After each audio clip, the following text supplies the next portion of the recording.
जय श्री कृष्णा। राधे राधे। भाई जी चरितामृत पृष्ठ संख्या 134। श्री हृदयनाथ जी हमारे पुराने मित्र हैं। एक बार वे रेलवे कमीशन में गोरखपुर आए थे। वे मुझसे मिलने आए तो मैंने कहा, भाई आज हमारे यहाँ भोजन लिया आओ, आज हमारे यहाँ भोजन कर लो। वे बोले, ज़रूर, दोपहर में भोजन के लिए आएंगे। मैंने उन्हें गीता प्रेस में बुलाया। टेबल कुर्सी की व्यवस्था तो हमने कर दी। हमारे आदमी उनकी थाली में परोसने लगे। हृदयनाथ जी तो बड़े शीलवान सज्जन थे। वे तो कुछ नहीं बोले।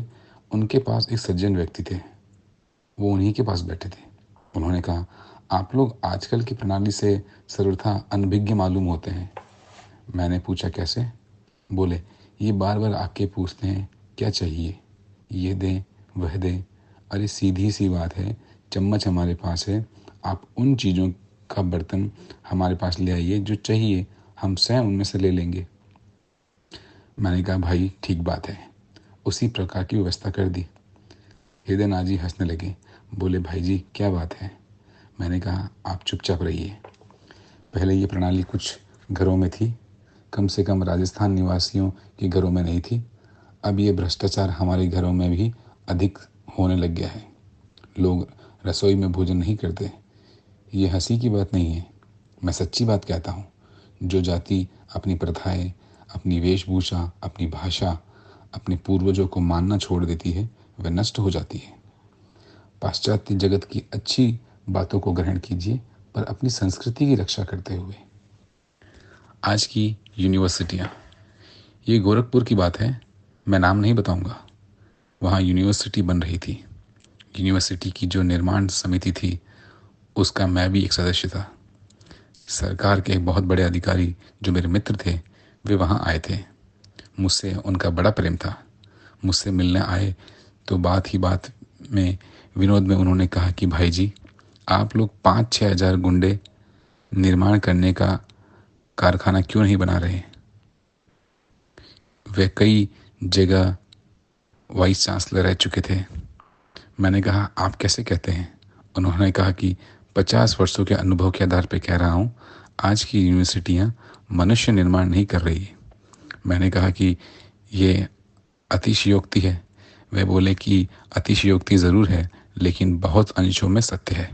मैंने कहा, भाई इसे मैं छाप दूँ? वे विनोद में बोले कि मेरा खून करवाना हो तो छाप दीजिए। वे बड़े शिष्ट पुरुष थे, बड़े प्रतिष्ठित व्यक्ति थे और विद्वान भी थे। करके देखने योग्य एक अभ्यास।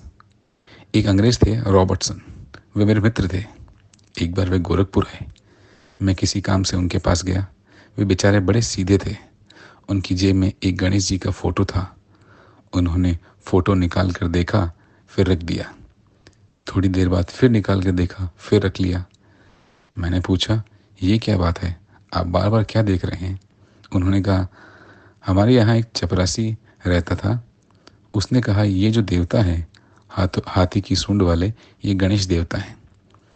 इनको देखने से, याद करने से सब काम सिद्ध हो जाते हैं। हमारा एक काम अटका हुआ है। हमने इन गणेश जी का फोटो ले लिया और बार बार इसको याद कर रहे हैं, शायद हमारा काम हो जाए। तब से हम इसको हमेशा साथ रखते हैं, और एक बार मेरा काम हुआ भी है। इनको बार बार याद करने से मेरा काम हो गया था। तब से मैं इनको अपने पास ही रखता हूँ। दिन में 50 सैकड़ों बार इनको देखता हूँ। जब जब मन में कोई दुविधा होती है तो इनको देख लेता हूँ। फिर दुविधा हुई, फिर देख लिया। इस तरह मेरी दुविधा हट जाती है। ये एक अभ्यास आप भी करके देख सकते हैं। श्रीमद् भागवत के संबंध में मान्यता। सम्माननीय श्री पांड्या जी, सादर अभिनंदन।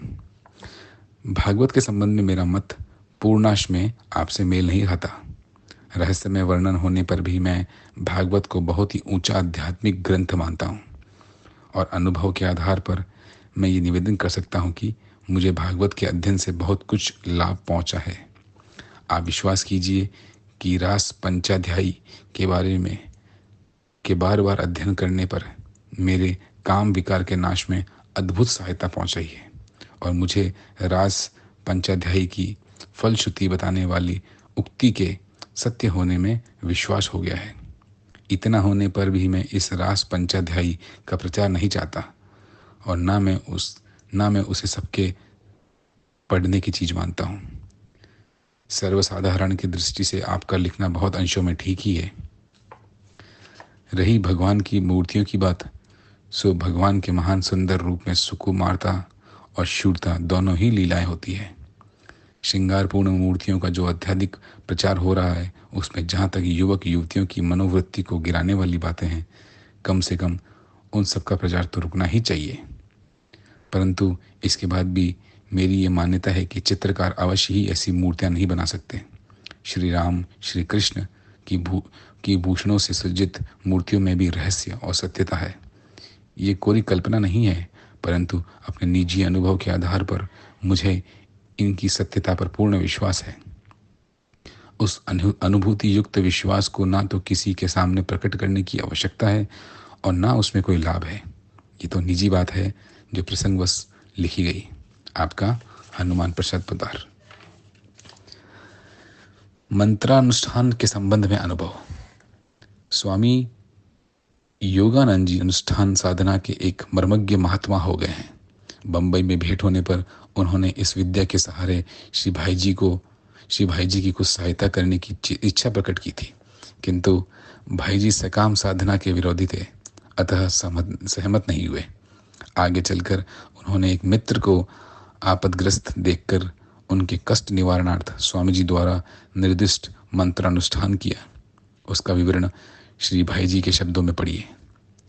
उत्तर प्रदेश में अनूप शहर के आसपास तगतगढ़ पर निवास करने वाले बंगाली महात्मा श्री योगानंद जी सरस्वती भी बंबई के जीवन से परिचय हुआ।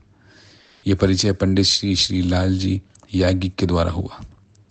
एक बार ये बंबई में पधारे थे। बड़े सिद्धि प्राप्त महात्मा थे और मंत्रानुष्ठान के मर्मज्ञ थे। मेरे साथ बहुत निकटता का संबंध होने से ये जान गए थे कि उस समय मुझे कुछ अर्थ की आवश्यकता थी। उन्होंने मुझे भगवान शंकर का एक मंत्र अनुष्ठान लिखकर भेजा और कहलाया, इस मंत्र का अनुष्ठान करने से भगवान शंकर का प्रत्यक्ष होगा और तुम्हारे अभाव पूर्ण हो जाएंगे। मैंने उनसे कहलाया, मैं अपने लिए सकाम अनुष्ठान नहीं करता। हाँ, मेरा इन अनुष्ठानों पर पूर्ण विश्वास है, पर वे बराबर लिखते रहे और समझाते रहे। उनका मेरे प्रति क्या आपत्ति है? मैं उनकी बात स्वीकार नहीं कर सका, किंतु भगवान की माया बड़ी विचित्र है। मेरे एक मित्र की आर्थिक स्थिति कुछ समय बाद बहुत कमजोर हो गई। मित्र का वह आर्थिक संकट बड़ा भयानक था। उनके प्रति मेरे मन में बड़ा प्यार था। वे बराबर अपनी परेशानियां मुझे बताते रहे। मेरे मन में आया कि स्वामी श्री योगानंद जी का बताया हुआ शिव का अनुष्ठान अपने लिए तो नहीं करना है, पर मित्र के लिए कर दिया जाए। उस समय मैं गोरखपुर में था। इसी गीता वाटिका में रहता था। मैं ऊपर के पूर्व वाले कमरे में रहता था। मैंने उसी कमरे में अनुष्ठान आरंभ किया। बड़ी विधि एवं श्रद्धा के साथ 29 दिनों तक वह अनुष्ठान चलता रहा। 29वें दिन बड़े भयानक रूप में भगवान शंकर का प्राकट्य हुआ। उनका यह भयानक रूप देखकर मैं कांपने लगा। उन्होंने कहा, तुम्हारा मंत्र अनुष्ठान सफल हो गया, परंतु तुमने उसका प्रयोग कर बहुत अनुचित किया। भविष्य में इस मंत्र का अनुष्ठान करोगे तो तुम्हारा सर्वनाश हो जाएगा। तुम फिर कभी इसका अनुष्ठान नहीं करना, और संभव है तुम इस मंत्र को भूल जाओगे। जिसके लिए अनुष्ठान किया है उसे कह देना कि फिर किसी बहुत बड़े व्यापार को ना करे, परिणाम अच्छा नहीं होगा। इतना आदेश देकर भगवान शंकर अंतर्ध्यान हो गए। उस समय वे सट्टा किया करते थे। चीन में बड़े पैमाने पर सट्टा होता था। मुझे ठीक स्मरण नहीं है कि उन्होंने चांदी बेचने को लिखा था या लेने को, पर वे जो लिखना चाहते थे भाग्य से उससे उल्टा लिख गया, अर्थात लेने की जगह बेचना या बेचने की जगह लेना लिख गया, और उसी के अनुसार वह सौदा हो गया। सौदा होने के पश्चात जब वहां से तार आया तब उनके मन में बड़ी घबराहट हुई। उन्होंने समझ लिया कि जो हम चाहते हैं उससे उल्टा हुआ है। अतएव उन्होंने जैसा सौदा किया था उससे उल्टा सौदा हो गया। पर भगवान की माया विचित्र। वह तार भी उल्टे सौदे को लिखा था और वह भी जितना वे सौदा करना चाहते थे उससे दुना हो गया। भगवान को रुपए देने थे। उनकी इच्छा के विपरीत दुगुना उल्टा काम होने पर भी उस काम में उन्हें 30 लाख रुपए एक महीने में मिले। वह मंत्र अनुष्ठान कुछ दिनों बाद मुझे विस्मृत हो गया। उस अनुष्ठान की क्रिया तो मुझे स्मरण नहीं, पर मंत्र में सर्वथा भूल गया।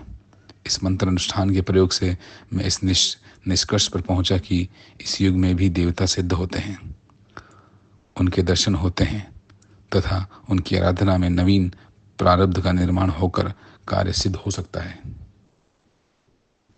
अपनी साधना के अनुभव को छिपाए रखें। साधक अपनी साधना का कहीं विज्ञापन ना करें। कई बार साधना के अनुभव को साधक लोगों से कहने लगता है तो साधना रुक जाती है। मेरे जीवन में ऐसा एक बार हुआ था। लगभग 25 वर्ष पहले की बात है। मुझे कोई अनुभव हुआ और वह अनुभव मैंने किसी को कह दिया, बस वह बंद हो गया। 8 महीने तक लगाकर प्रयत्न करने पर भी फिर वह चीज़ सामने आई, 8 महीने नहीं आई। इसलिए अपनी साधना को मनुष्य को हमेशा छिपाए रखना चाहिए। जय श्री कृष्ण। राधे राधे।